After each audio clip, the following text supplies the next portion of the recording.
Trail पे हमारे साथ बहुत ही खास मेहमान, क्योंकि अगर कैंपेन ट्रेल करना हो तो फिर गृह मंत्री अमित शाह से अच्छा कौन। और अमित शाह जी, आज कैंपेन ट्रेल में मैं आपको देख रही हूँ, आप पूरे देश का एक क्रिस क्रॉस करते हुए नजर आ रहे हैं पिछले कितने दिनों से। ये जो 400 सीट की लड़ाई है, मैं पूछना चाहती हूँ एक राजनेता पर और आपके कंधों पर ये कितना बड़ा टारगेट है और कितनी बड़ी रिस्पॉन्सिबिलिटी है।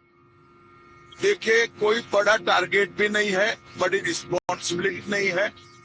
पूरे देश की जनता, चाहे पूर्व हो, पश्चिम हो, उत्तर हो, दक्षिण हो, नरेंद्र मोदी जी को दूसरी बार, फिर से एक बार, तीसरी बार प्रधानमंत्री बनाने के लिए तैयार है। और जहां पर भी जाते हैं, हमसे 2 कदम आगे जनता दिखाई पड़ती। एक प्रकार से ये वास्तविक लक्ष्य है और निश्चित रूप से सिद्ध होगा। 400 के टारगेट के सामने विपक्ष कहता है, चाहे आप राहुल गांधी ले लें, चाहे आप ममता बनर्जी, 150 से 200 की सीट की टारगेट बताते हैं कि इससे ज्यादा आप बढ़ नहीं पाएंगे। कभी इसका प्रेशर चुनाव के दौरान होता है? जो लोग जमीनी हकीकत में जीते हैं, जमीन को जानते हैं, वो लक्ष्य भी ऐसा तय करते हैं जो सिद्ध हो सके, इसलिए प्रेशर में आने का क्वेश्चन डज नॉट अराइज। मैं आपसे एक और डिबेट छिड़ी हुई है नेशनल लेवल पर, वो ये है कि इलेक्शन कमीशन ने 11 दिन के बाद पूरी वोटिंग की परसेंटेज पब्लिक में डाली है और 4 दिन बीत चुके हैं जब सेकंड फेज के, तो ये फिगर्स जो हैं पब्लिक में आए हैं। 66% के लगभग वोटिंग दोनों फेजेस में हुई है। पहले ये रोज ब्रीफिंग होती थी जिस दिन पोलिंग डे होता था, और एब्सोल्यूट नंबर नहीं बताए जा रहे। ये सीताराम येचुरी कह रहे हैं, जयराम रमेश कह रहे हैं, तमाम पार्टियां कह रही हैं, तृणमूल कांग्रेस भी।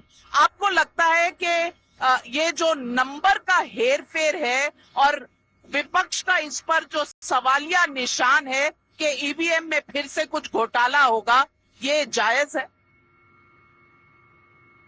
देखिए नाविका जी, आप शायद चुनाव लड़ी होती तो ये सवाल ना कर।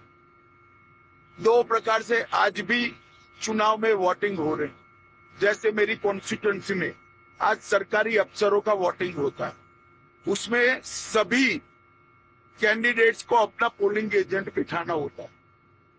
वोट पेटी वोटिंग के बाद सील कर दी जाती और वहां एक सर्टिफिकेट मिलती कि इस बैलेट बॉक्स के अंदर कितने वोट पड़े हैं और इस पर साइन लिया जाता। इसी तरह से जो मशीन है वो भी सील की जाती थी और इस पर भी साइन होते हैं सभी पोलिंग एजेंट्स के, और उसका भी सर्टिफिकेट चुनाव आयोग देता है कि इसमें, एक एग्जाम्पल के लिए मैं नंबर बोलता हूँ, 678 वोट पड़े।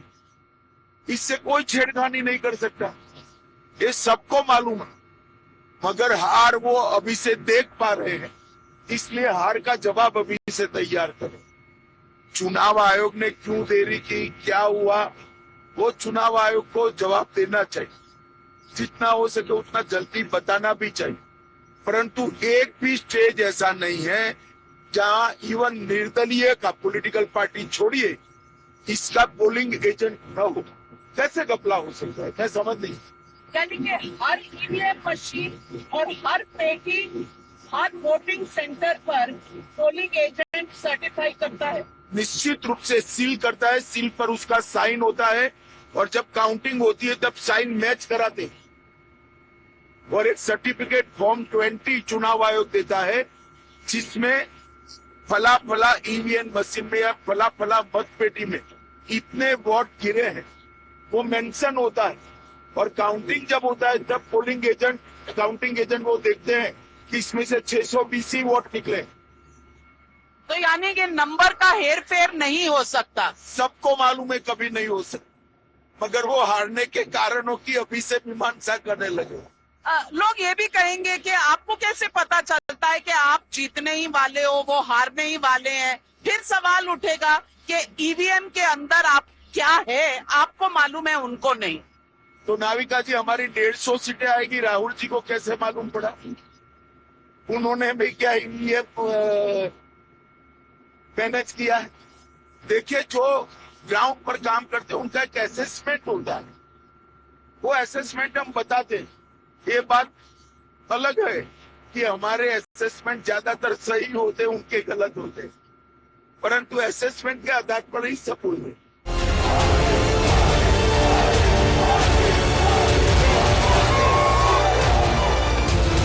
अमित शाह जी, ये चुनाव आपको पहले के चुनावों से कुछ अलग दिखते हैं।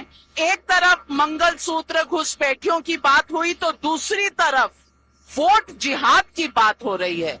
आपको लगता है इस तरह के चुनाव, इस तरह का पोलराइजेशन, ध्रुवीकरण कौन कर रहा है?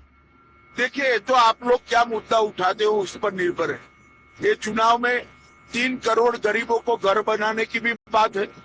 देश के 70 साल से ज्यादा आयु वाले हर नागरिक को 5 लाख तक का स्वास्थ्य का खर्चा उठाने की भी बात है। फिर 5 साल तक गरीबों को 5 किलो अनाज हर महीने देने की भी बात है। देश को संसार का 3रे नंबर का अर्थतंत्र बनाने की बात है। 1 नेशन 1 इलेक्शन की भी बात है। देश में यूसीसी लाने की भी बात है।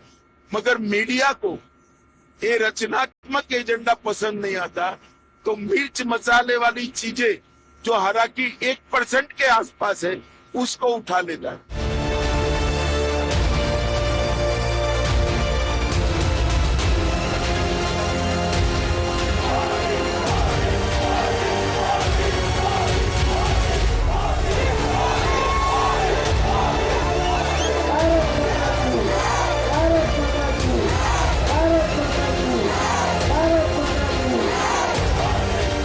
मिर्च मसाले वाला खाना भारतीय लोग तो खाते हैं, मसाला अच्छा लगता है खाने। नहीं, मुझे कोई कंप्लेन नहीं है इससे। आपने पूछे ऐसा क्यों है, इसका कारण बता रहा हूँ।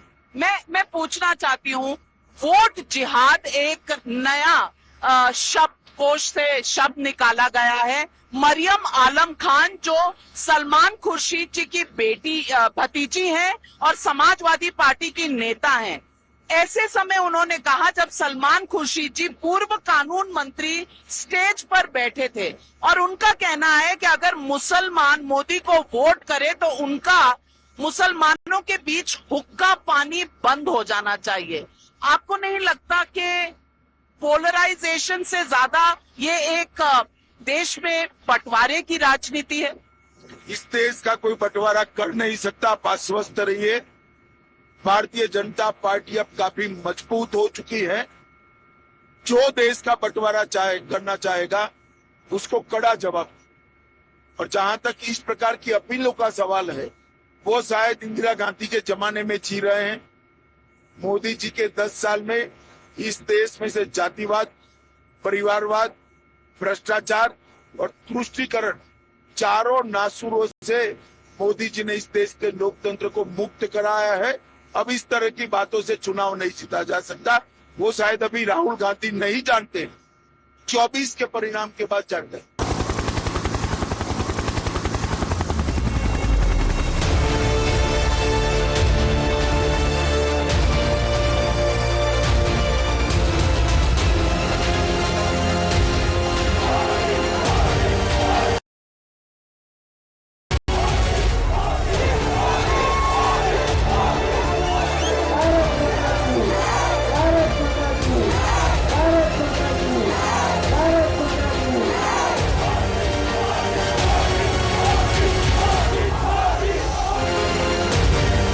Kane, sir, your dinner.